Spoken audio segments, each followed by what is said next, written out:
શું દૂધ પીવડાવતી વખતે તમારી કમર દુખે છે કે બાળક વારંવાર રડ્યા કરે છે? તો ચોક્કસ તમારી પોઝિશન ખોટી છે. સ્તનપાન કરાવતી વખતે બાળકની સામે વાંકા ન વળો, પણ બાળકને સ્તન સુધી ઊંચું લાવો. આ માટે સાદા ઓશિકાનો કે ફીડિંગ પિલોનો ઉપયોગ કરી શકો છો. યાદ રાખો, મમ્મી આરામદાયક સ્થિતિમાં હશે તો જ દૂધનો પ્રવાહ સારો આવશે. બાળકનું માથું, ગરદન અને શરીર એક જ સીધી લાઈનમાં હોવું જોઈએ. બાળકનું નાક તમારી નિપ્પલની સામે રાખો અને એ મોઢું ખોલે ત્યારે બરાબર લેચ કરાવો. જો બાળક માત્ર નિપ્પલ પકડશે તો તમને દુખાવો થશે અને ચીરા પણ પડશે. તેથી બાળકનું મોં વાઇડલી ઓપન હોવું જોઈએ. એટલે જ નિપ્પલની આજુબાજુનો કાળો એરિયોલાનો ભાગ મોંમાં જવો જરૂરી છે.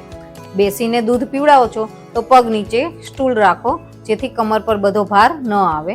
અને જો સિઝેરિયન થયું છે તો ફૂટબોલ હોલ્ડ પોઝિશન એટલે કે આ પોઝિશન સૌથી બેસ્ટ છે.